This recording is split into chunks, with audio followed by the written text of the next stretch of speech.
Good evening, everybody, and welcome to our latest Q&Agency Q&A. My name is Joshua Handler. I'm the co-founder and lead programmer for the Q&Agency. It's my pleasure to welcome Evan Schiff, editor of Frankenstein, to discuss the film tonight. Evan, thank you for being here. I'm thrilled that we get to explore this tonight. Yeah, I'm happy to be here. Thanks for having me. And congratulations to your team on making it on five of the Oscar shortlists. I mean, what a Six. well-deserved six. Oh my gosh, my apologies. Six, six of the shortlist. That's amazing. Yeah, Yeah, I'm yeah, very it's happy awesome. for you guys. Just a quick note to our audience. We are actually on a slightly abridged time schedule today. We're going to be 45 minutes instead of the usual 60. But we're going to get through as much as humanly possible. And I think we're going to get through a lot. Huge thank you to our sponsor for this evening's event, Netflix. Thank you as always. You're always a pleasure. And to our premier partner, the American Cinema Editors, as well as our year-round sponsors, the Dallas Film Commission and the Baton Rouge Film Commission. Evan, I want to start with a question from Nick in our audience. Nick says you built a strong foundation as a well-rounded and successful assistant editor before becoming a picture editor. How has that background influenced your cutting style, and does it shape the way you delegate to your assistants in the cutting room, balancing guidance without micromanaging? I really try hard not to micromanage. I probably succeed in, some of the time with that, but you'd have to ask my assistant editors. I think that having a background as like an assistant editor, particularly for as long as I did it, is very useful, as an editor. I am the head of the department, so I'm responsible not only for creating the movie, but also making sure that it can be, finished and everything gets delivered to everybody on time. And so the more that I keep myself organized as I'm editing, the easier it is for my crew and the more likely we are to meet our deadlines, because there isn't unnecessary cleanup that has to happen before a turnover and things like that. So I try to be very, very neat, when I'm cutting. And I don't have a bunch of like alts living in the timeline that are clogging everything up. So I hope my assistant editors appreciate that effort. Um, yeah, I mean, I think that similar actually to working with with Guillermo, like I think it's useful to know the jobs of the other people that you're working with. And so when I go to my assistant editors and I ask for something, I know I know what I'm asking for. I know how long it's going to take. I know what if effort is involved. And I think that like when you can have those kind of open conversations and that if I'm making a big ask, I know that I'm making a big ask like that everybody feels much more comfortable with the environment. Yeah, and I was going to say they must feel more comfortable with you knowing that you came from that background as I well. think so. I mean, there's definitely sometimes I remember, particularly on the Marvels, that I would like stop into my first assistant editor's office, kind of near the end of the day, and they would be like, running through turnovers or something. I'd be like, "Can I help? Is there anything I can do?" And they would just be like, "No, go home." And so, I think they like to draw their boundaries, but yeah, it definitely helps that we all speak the same language. Speaking of the Marvels, Tristan from our audience says also having previously worked on projects like the Marvels, where post-production involves significant iteration and adjustment to make the strongest possible film. What was it like editing Frankenstein within a project driven by such a clearly unified creative vision under Guillermo? Yeah, I mean, there's definitely, there's big differences between doing a movie, a big like four quadrant movie like the Marvels and working for Guillermo. Guillermo obviously knows what he wants. He's been planning this movie for decades. He is a very intentional shooter. He shoots single camera, single unit. That limits the amount of footage, that I have to edit. That luxury that I get of having less footage, maybe than like a Marvel film gets counterbalanced by how quickly he wants to see it edited. On this film, I had about 2 hours to do my first cut, very early in the morning before he would come in before crew call. And it's just you adapt. If every new film, you adapt to the director and what they need and what they want. So it's definitely a different process with an auteur versus versus some other more maybe commercial films. But in the end, as long as you can deliver, what everybody needs, then it's all good. Before we get to another question from our audience, I want to go into that a little bit. The fact that you had a very short period of time to cut in the morning before Guillermo got in. You've said in previous interviews that he hired you because you were quick. And Well, I not entirely, but or but that was the one of one the reasons he that was the hired you. one question. Yeah, I had. I was an assistant editor on two Guillermo del Toro films when I was in my mid 20s. I worked on Pan's Labyrinth and Hellboy 2. And so ultimately, I think I was able to get Frankenstein be based off of that relationship. It had been a while since I had seen him in person, but, I messaged him when I knew that he was looking for an editor for Frankenstein. And he got back to me, and, I got a script and I got a meeting, and then I went in prepared for an interview because we hadn't seen each other for so long. And then, yeah, he just sort of like stepped out in the hallway and he was like, "Oh, hey, Evan. Yeah, yeah, you're hired. You're fast, right?" And I was like, "Yeah, I'm fast." He's like, "Yeah, great. Okay, cool. This will be fun." And then he left me in his office and went out to his car. And I was just stuck there with his assistant being like, did that just happen? Do I have this job? And it was a little surreal. But little did I know that yes, his expectations between Hellboy 2 and Frankenstein also got faster. So like on Hellboy 2, the editor of that movie had all day basically to cut a scene together, and then I would put temp sound and music in, and then Guillermo would show up after rap. And on Frankenstein, it took us 2 or 3 weeks to like get into our rhythm and figure out kind of what he wanted and how to do it. But in the end, it was that he wanted to come in 2 hours before crew call every day. And the amount of time that I needed to be ready for him, the shortest amount of time that still gave me, sleep and allowed Company 3 to process our dailies and deliver them and everything, meant that I would get in about 4 hours before crew call. So if call was 8 a.m. for the general crew, I was in at 4. Sometimes I would get in and, the makeup people would already be there, and Jacob would already have been there from the night before getting his prosthetic makeup on. But I would get in at 4, and we would, slam a cut together in 2 hours, and then Guillermo would come in at 6, and we would edit for 2 hours, and then he would go off to set, and then we would have a little bit of time to do some basic cleanup and sound design. But what he really wants is a full copy of the film on his laptop every day while he's on set, that he shows to actors and thinks about and peruses in between setups. And he wants that as fast as possible also. So the first half of my day, or first 3/4 of my day or whatever, was generally a rush. And then once we delivered that quick time, we got to sort of relax a little bit, and then do whatever remaining cleanup that we had to do. It's amazing to me, given the what sounds like a fairly condensed schedule at the beginning of the day. Um, I mean this film is so beautifully paced. It's not a short film, but it's a film that is so measured and beautifully paced, and each movement, each section of it, kind of has its own rhythm, kind of has its own feel to it.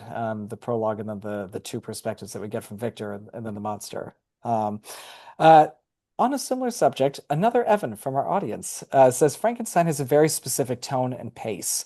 When you first began editing the film, how did you determine the editing style that best supports its world and characters? And how do you approach a script before you start editing? Do you conceptualize the rhythm or emotional beats ahead of time? Mostly with the script, I just familiarize myself with all of its ins and outs and try to like spot um, any references that the script might be hinting at, that are important to the director. But ultimately, what matters for me as an editor is what they actually shoot, and a lot of times, what's in the page is a guideline at best, or sometimes it's very, very different from what they actually end up shooting, on the day. Filmmaking is just if anything, an exercise in logistics. And sometimes you show up on the day, and the thing that you've planned and thought about and storyboarded or whatever isn't possible for some reason. So I always pay first and foremost attention to what did they actually shoot. Guillermo shoots in a style that when you spend enough time with it, you can kind of read his dailies. I can look at a shot and I can understand this is where he wants me to be in a particular part of the scene. This is our in, this is our out. And so, that helps me do the kind of quick assembly that I needed to do on a daily basis. Um, and in terms of pacing, the normally it's sort of just kind of you would put an assembly together, and then you'd watch the whole thing through and start shaping it from there. But again, that's not how Guillermo works. So we would do our first cuts of the scenes in those 2 hours, but then I was also offset a day in my schedule from the production crew. So if they were shooting Monday to Friday, I would work Tuesday to Saturday, and then Saturday was entirely just editing with Guillermo all day long. And so by the time that we wrapped, we had done, our first cuts, our second cuts, and our fifth, sixth, and seventh and eighth cuts, and the movie was very, very far advanced.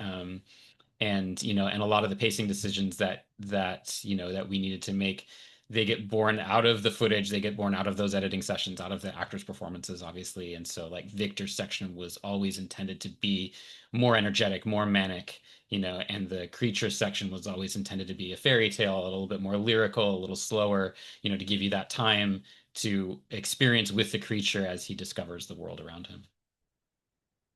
And what's I think so wonderful about your work is the fact that these two sections don't feel like they're at odds with each other. They feel like a yin and a yang. And I think in lesser hands they wouldn't. Speaking of the tone, there was something that really struck me when seeing the film again. There's that scene between Victor and Chris Waltz's character Harlander, where you cut from the line, a bargain has been struck, and then you immediately smash cut to bodies falling from the gallows. Yeah. Where did that come from? Was that in the screenplay? Was that something you found in the edit? I think it No, really that brings out just the film's macabre sense of humor.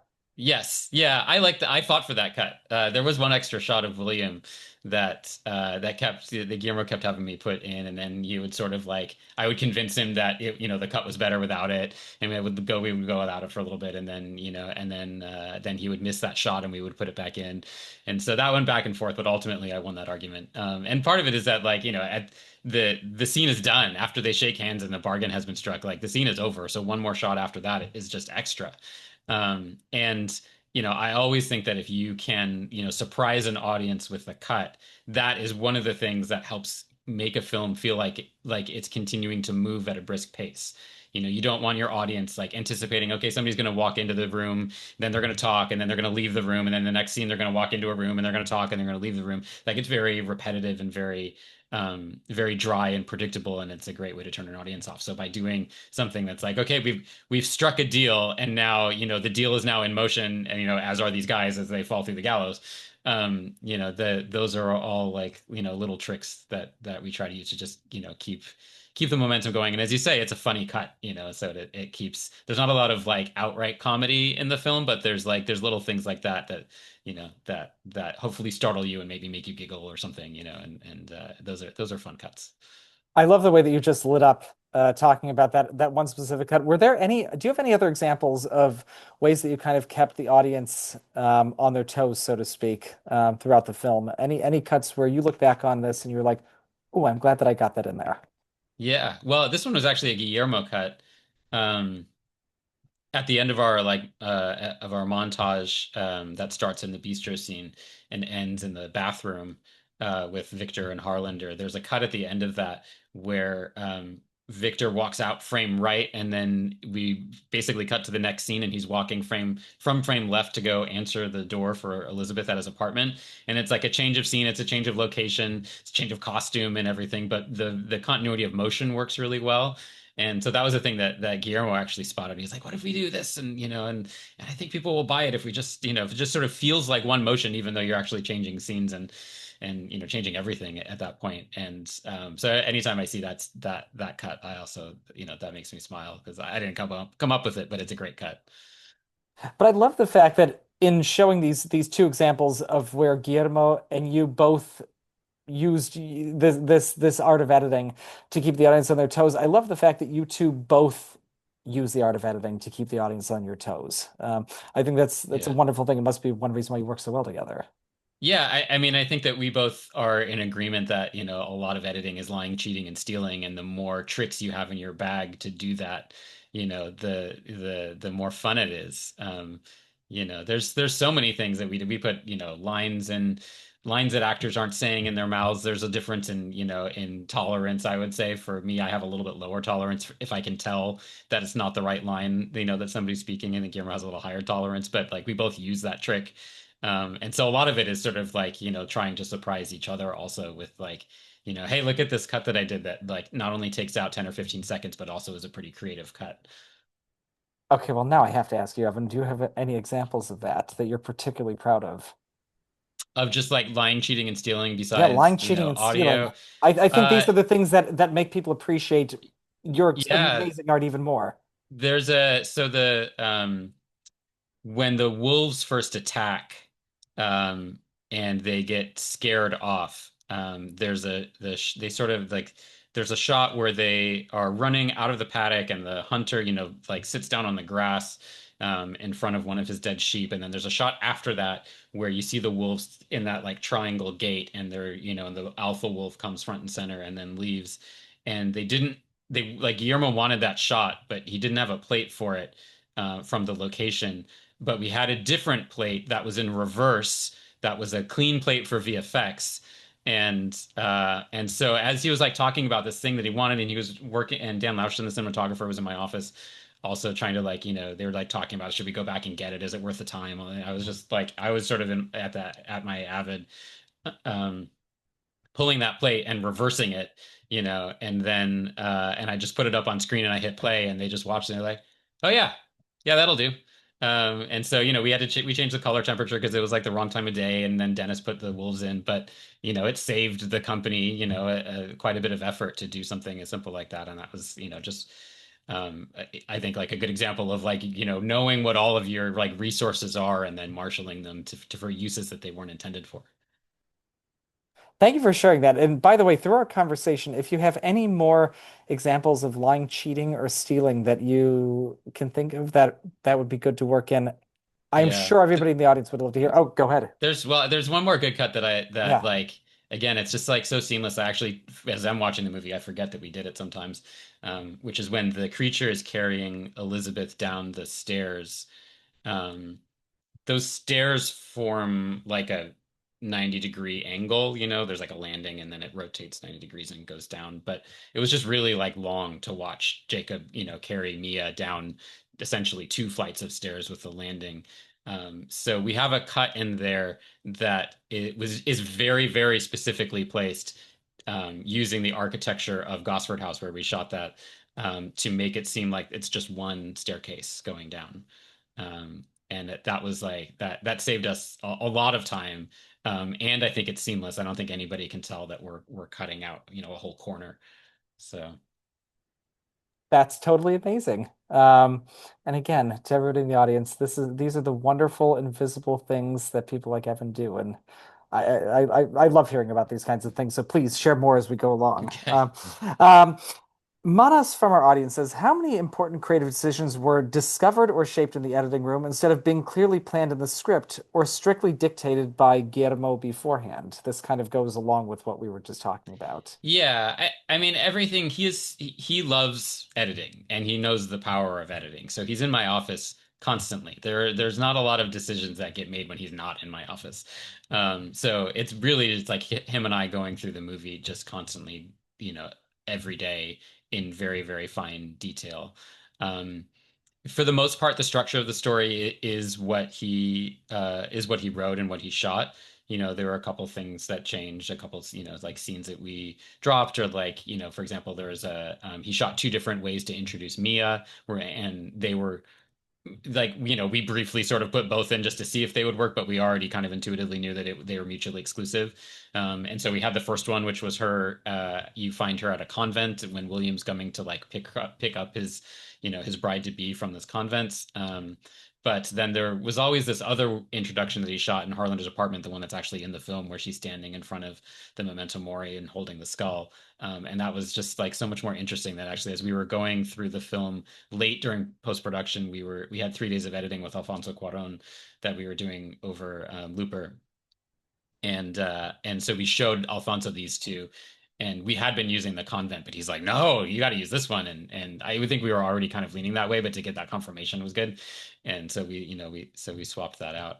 Um, I'd say like structurally, the only other kind of important structural landmark that got removed is there was a third title card, fourth title card, that used to say fathers. It was chapter 3. It was called Fathers and Sons, and it would the delineation point was right when the creature is in the captain's cabin, saying like, um, I would demand a companion, and then there was a title card, and then we find Victor in his bed dreaming of the Dark Angel for the last time.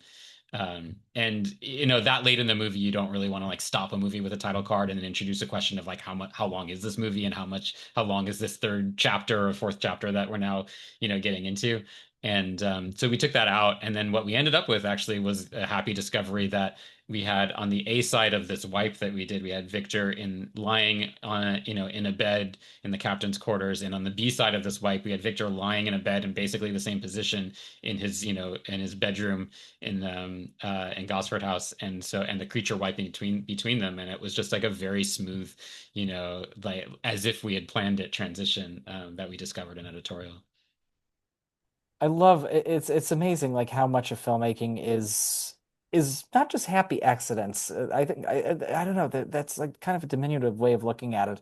Just being able to place the right pieces together, th things that may not have been intended that way, but looking at them from a particular perspective, and then finding these seemingly disparate puzzle pieces that fit together. Yeah, I mean, sometimes you shoot all these things and you shoot out of order, and you don't until you've shot everything, you don't often realize some commonalities between the things that you've shot, in the footage that you have, and so that's definitely part of the process as you're going through editorial of discovering like, oh, we've got, suddenly we have a theme, a visual theme or a stylistic theme or something that we can use that was not planned, but is now there for us because of just some accidents of or coincidences of how the film was shot. Coincidences. I think that's a better word than happy accident. I like Yeah. coincidences. At least our audience says, and at least thank you for asking about this because I think this is what I really responded to the first time I saw the film. She says, "What did you see as the emotional core of this version of Frankenstein, and how did you prioritize that in the edit? This film is so moving, and especially when we get Yeah. to the creature story in the second, or the monster story in the second half. Would love to hear your thoughts." I mean, I think for Guillermo, this is a story about his relationship with his father and his relationship with his kids. And for me, I think that, the theme of like empathy and forgiveness and, and care, is something that runs through the whole film and then culminates, in the forgiveness scene at the end between the creature and Victor, and for me, that scene was it's such a moving culmination of all of the storytelling that we've done up until that point, and it still, it gets me emotionally when I watch the film back. So, I think that because like I have a great relationship with my family, so the the themes that are important, that drove the story out of Guillermo's head and onto the page are different, than the themes that resonate with me. But I think that like it's always, the theme of forget of empathy and forgiveness and um just like caring about other human beings is timeless, um and it's certainly a moral that I take away every time that I watch the movie through. Timeless and timely as well, I would And say. timely, yeah. Um, there's that scene later in the film during the monster's story, when the old man, what is the old man's name? I'm blanking. Does he have a We name? just call him the blind man. The blind man. When the blind man Mhm. says the word kindness to the creature, Yeah. and then you focus on his face. Can you talk about that moment, cutting that moment, and really emphasizing how that one word hits him in a way that nothing else really has throughout the rest of the Yeah. film? And friend. I mean, friend is like, I think that Yes, actually the friend. I mean, that's that friend is really the word that resonates with the creature that he then, like repeats and comes back as the blind man is dying. Um, I mean, uh like those scenes, you just put them in their context. It's like you're on a soundstage in Toronto. You've got, snow blowing outside the windows, or rain, or thunder, fans going everywhere. It's like I have such respect for David Bradley and for Jacob, for being able to create moments like that among such like distraction. Um, but those scenes were, I'd probably each of those scenes between the like big dialogue scenes between the creature and the blind man were, um, 30, 45, 60 seconds longer, at least in their initial assemblies, and so what you really want to get to are those moments of, this is really the key moment of the scene with the friend and the pat on the head. And and so a lot of our work in post production was like, how do we extract only the essence that we need from their relationship, and then leave everything else out of it so that we just, we have that direct path of the establishing the relationship and moving through the conversation to get to a point where they are, trusting each other and becoming friends. Did it ever take you a while to find like that direct emotional path during any points in this film? Yeah, it does, but you work on it over the course of many months, like I do. The 5 minute version of that scene probably lived in the cut for, 4 months, and then the, 4 minute and 30 second version lived for another month or so. And so you just sort of like, you don't reduce it all in one go, because as the whole movie is changing, you have to constantly reassess how every scene in the movie is working. And so every scene gets sort of whittled down. You iterate through and you whittle down scenes as you go. And so for a scene like that, it did take us a long time, but not because we were having trouble, or not because we spent like a solid week trying to like get that scene down into shape. It was just like, okay, this scene works when the movie is, 3 hours long, but it doesn't work when the movie is 2.5 hours long. And so as you're, losing time elsewhere, you also then, are going back and you're finding ways to take shortcuts, while still obviously maintaining, the core of the scene and the emotionality of it.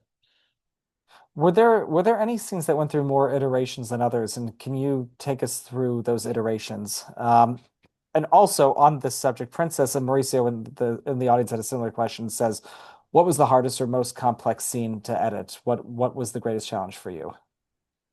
I have a couple answers to that. I would say that the most, like, it's definitely the forgiveness scene is the one that's the most like emotionally taxing to assemble. A scene like that, and I've cut a few of these scenes in my career, but you don't get them on every film. It's, there's some scenes that you get where you're just like, okay, today is like a heavy day, and I'm going to shut my office door and I'm going to just immerse myself in these performances. And because if I'm not feeling what the actors are giving me, then the audience isn't going to either. So you have to, go through, and because it can take, a day or two or whatever to get your first cut of a scene like this really like working. You're spending like, you know 12 hours a day or whatever in this mindset of the end of the movie, of Victor dying, of the creature, facing this uncertain future. So that's difficult from one standpoint. When you start getting into like condensing parts of the film in a way that you are losing things that you don't need, and essentially creating like a montage in a way that was not scripted, then that's also where you get into like doing sort of endless iterations. And we had one area of that where like the montage that I actually previously mentioned, where Victor sends William off to go prepare the lab while he stays back, and flirts with Elizabeth, and then kind of also works on figuring out how to animate a dead body. That was originally, it was like two montages, and there were some dialogue scenes in the middle. And very shortly after we shot them, I think we finished shooting all of the footage for that section on like a Monday, and then on like Tuesday morning, Guillermo came in and was just like, I think that we need to condense this, and I was already feeling the same also. So we put a montage together, and but that was like a thing where we were constantly going back and forth and reassessing like how much do we need to show Victor making progress versus Victor spending time with Elizabeth.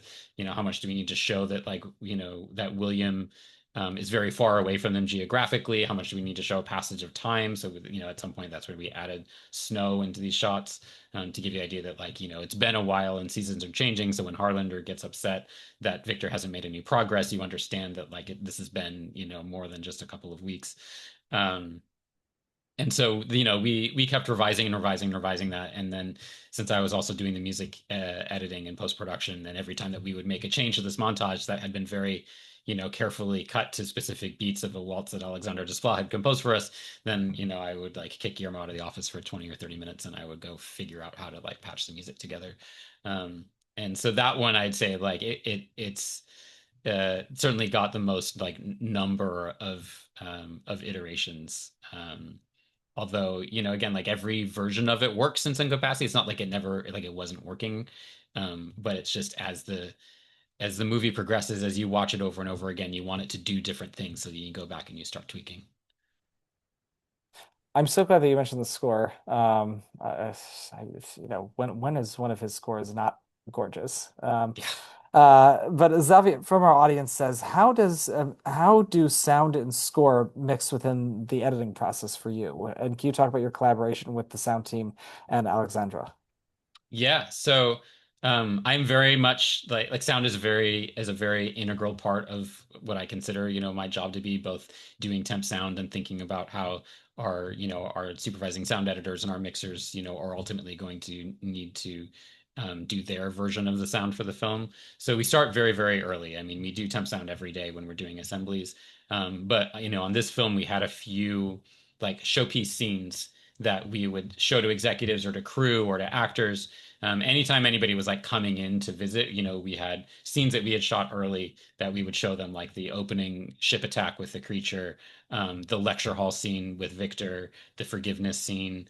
Um, those were like I think we had one more, I can't remember, but those were three that we had. And so actually what we did is we did our own pass and editorial, and then because we knew who our sound editors were, we just contacted them early, and thankfully they were ready for us. And so we just sort of like they weren't like on call, but they were available to us, and they would try to make time in their schedule as they were working on other things. So we like sent them early cuts of these scenes, and then they would like take a week, and they actually subcontracted out Foley, which is really rare to do during like while we're still shooting.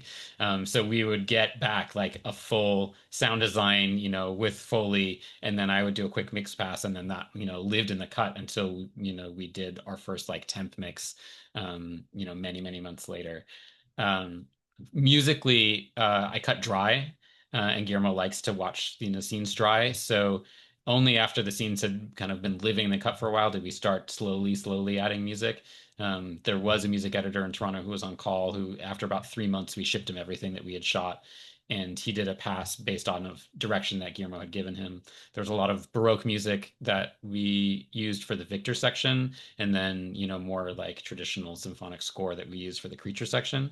And so he gave us sort of a palette to start working with. And then as we finished our Toronto shoot and moved to the UK for the next like 3 months of that shoot, um, we stripped most of the music out actually, and then we lived with the cut entirely dry for about 2 months.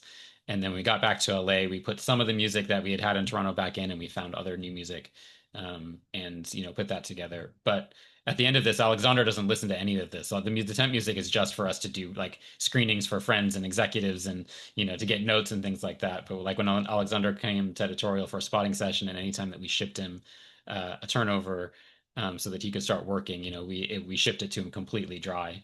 Um, he that gave him the freedom to compose as he saw fit. And it must be wonderful for him to obviously be able to have that freedom to compose as he sees fit. And I mean, look at what he turns out every single time. Yeah. Uh, Yeah. I mean, I hadn't met him until I went to the recording session at Abbey Road, and that was the first time, aside from the spotting session when I didn't really get a chance to talk to him, that was the first time I really like spent any time with him, and he's such a lovely guy. I think like Guillermo had scared me a little bit because he was like, don't send Alexander any like any temp music. He'll get really mad at me, and so I was like, oh man, maybe he's like a like particularly like uptight guy. And then I meet him and he's like super lovely. So it was like such like a great collaboration, and clearly he and Guillermo are very close, and have a working relationship that is now over the course of quite a few films. speaking of working with other departments, this is obviously a VFX heavy film. And was ILM did the VFX for this, correct? Was it We ILM? so Dennis Berardi was our visual effects supervisor, and Okay. he owns a company called Hern Hill, which has Okay. now been rebranded as Mr. X. And so they were our primary vendor. They did the vast majority of the shots, and then certain things like some of the like pretty much most of the CG creatures, some of the background extension, some of the water sims and things like that, like the creature falling into the water. After escaping from the tower, that's an ILM shot, and so ILM handled I think maybe 100, 150 shots or something like that. Actually, before we get to this question from Shaiko in our audience, how many VFX shots, if you know, were in the film? I'm gonna undercount or underguess because I don't know exactly, but I think it was around 1200. Well, Shaker from our audience says, were there any edits in Frankenstein that were significantly constrained by technical or VFX requirements? And how did those constraints influence your editorial decisions? I mean the wolf scene when we shot it, there was just like, people in spandex suits holding like wolf puppets on their hands, running around. The like deer, when we shot the deer, the one shot of the deer that is in the film, if you looked at the dailies, it was just a taxidermied full-size deer. Completely static, just standing there for Jacob to interact, not really interact with, but to like be in front of. And then, they took the lighting and the texture, or whatever, from the taxidermy. And then the next shot, when the deer gets shot, is actually a guy in a blue suit, who is like using his hand to like pretend it was the deer's mouth to receive the berries from Jacob. Um, so I mean, I think that those are like anytime that you do an entirely like CG, animal or creature or alien or whatever, you have to deal with constraints like that. And it's just really to the best of your imagination. Um, with the wolves, it was always kind of like fairly clear what the action was. So we put that together and you just sort of try to tune out the guys in blue suits. There was one cut where the creature like rips the skin rips the skin off of one of the wolves and then throws it against the fireplace, and then another wolf runs past and wipes camera, and those were two different plates. And there I don't think we had anything for the wolf that was running past camera. So we really like that shot underwent a few iterations, and the first version of it, the like camera pan for the second wolf was like preceding the actual entry of the wolf into frame, which feels really weird to lead the action on screen that way. And so like that was one of the notes that I gave when I got that shot. I was like, no, no, the camera needs to, like, the wolf needs to cross and then the camera needs to move. So it feels like you're a camera operator at that point. You don't know this wolf is coming, and oh, there's something that crosses frame and now we're going to follow it. So yeah. I appreciate you sharing that. This is another aspect of the process that I think so many people don't think about. And I think that's a testament to how wonderful the VFX are in a film like this that, you don't really think about what's there before. Um, I mean, this is why I love editing, just to like get to it, is because like in my job, I get to tell a story, I get to put the story together, to be the person that actually like assembles the story together, but also deal with visual effects and sound and music, and all these, you get to like dip your toes into all these other art forms that like eventually somebody more professional than you comes along and does correctly, but you get to either guide them or give notes or do temp versions yourself and really kind of help establish like the concept and start the conversation, so that they can give you the thing that you actually need for the edit. And so like it's such like that's always like a really fun part of the job for me, is to not only like put the cut together but also to do all of these other things. hey, your cutting room is kind of like the crossroads of every department. Yeah, when I interviewed for Pan's Labyrinth, the editor of that uh used the analogy that we're the central government and everything like flows into and out of the central government. I like the central government. I may use that one. That's a good one. You Um, can thank Bernat Villaplana for that.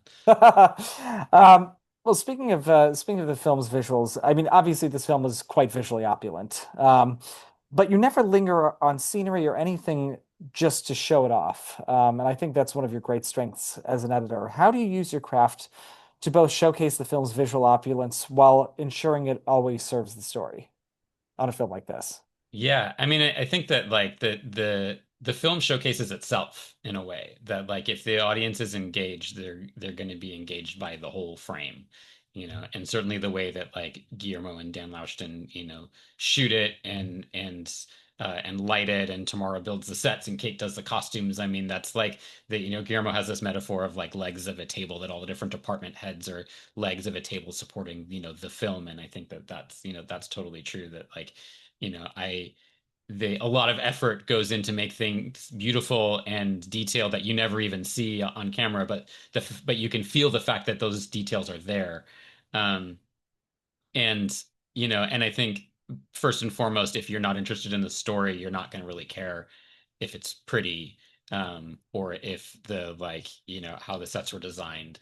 And so we have to like get you on our side as a viewer first, and then leave you on your own to look around the frame, and hopefully you watch the film more than once, to pick up details that you might have missed the first time around. But like that, I think that feeling of richness in particularly in a Guillermo del Toro film is so like undeniable that even if you're not spotting all of the details, you're aware that there's things that you're not spotting. And I would rather have you, as you're going through the film, be like, oh, what was that, rather than like just sitting back sort of like, okay, when I get it. So like, it's definitely like we want to keep you moving, and if you miss something, then you just have to come back a second time. That's exactly it. You can't passively watch a Guillermo film. Like you always have to actively watch one of his films. And again, as you point out, it's one of the great things about them, and it makes you want to go see that film again. Yeah, I I want on Pan's Labyrinth actually. After I finished it as an assistant editor on that, I cut a lot of the behind the scenes featurettes that are on the DVD, and the like details that I learned about that I had no idea. And I worked on the movie for close to a year. Were just insane. They had all of this like the shots of the miniature, like interviews with the guy that made the miniatures and as he was like building them, and then Guillermo talking about color palettes and things like that. And like there's like a sculpture on the like banister of like the staircase, and there's like all these details were there and I had no idea. So it's there's just like layer upon layer upon layer that he puts into the films. I want to close off our conversation focusing on a scene at the end when Victor and the creature meet again, and the creature asks him, to make another like him. He says, "I cannot die and I cannot live alone." It's one of those heartbreaking scenes in the film. Can you take us into that scene's evolution, if there was much of an evolution in the editorial for that? I think that's a scene where that's one of our like longer dialogue scenes, and that's a scene that has to like it has to accomplish a lot. It's Victor is realizing for the first time that that he succeeded beyond his wildest imagination, and here's the proof standing in front of him. But at the same time he is like repulsed and disgusted by his own creation. And and the creature is lonely and is going out to him with his basically his hands held out being like, please help me. And Victor's just like, no, absolutely not. And I think again it's like that getting to that like theme of empathy, the Victor doesn't have a sense of empathy for what this creature that he's created is going through, and what his life might be like, and just completely dismisses him out of hand. So as we were going through that scene, and generally in the film we were always kind of modulating how like how eloquent should the creature be speaking at any given time. And so we would like the creature got kind of a little too verbal too quickly in one version, and so we scaled back the VO and some of the lines of dialogue. And I think that happened a little bit here. But then also Jacob, you can see him like infuse the creature with sort of with these pauses where he's like, what is the word that I want to say here? And and then he says it, and a lot of that comes out of his performance. So by this late in the film, Victor is also very much, now our antagonist, whereas he started the film as our protagonist. So as we were going through the edit and his takes, it's really just like he is just, merciless, literally, and and just looking for those takes where he's like he's shutting down the creature, in the most resolute way possible. I think a lot of we didn't really change takes after we did our first pass on this, and a lot of the takes that I chose for the first assembly are still the ones that are in the film. Um, so yeah, it was like a complex scene to cut because they're moving all over the place, and then there's a fight at the end. And but it's like it's also like you really feel that it's like it's a very like meaty scene um, between the two of them. I like that your first instincts though were largely the ones that made it into the final cut. Um, Yeah. Well, I have to say, there are a million more things that we could discuss, but unfortunately, we are out of time for this evening. Evan, thank you for taking the time. Thank you for being here. This has been such a pleasure speaking with you about the film, and I'm just thrilled for you and your collaborator's success on this one. Oh, thank you. Thank you for having me. Yeah, this has been awesome. Thank you to everybody in the audience for being here. A quick announcement as to what we have upcoming. Our last year Q&As for the year will be tomorrow with Zootopia 2 and Thursday with Predator Badlands. Then we just announced Q&As at the beginning of January on The Secret Agent, Cover Up, Wake Up Dead Man, and Arco, with many more upcoming. They're all free. You can register on our website, theqagency.com. We are at The Q&A Agency on social media. Good night, everybody. Thank you to everybody for joining, and to those in our encores, thank you for joining us as well. Good night, everybody. Thank you again, Evan. Thank you.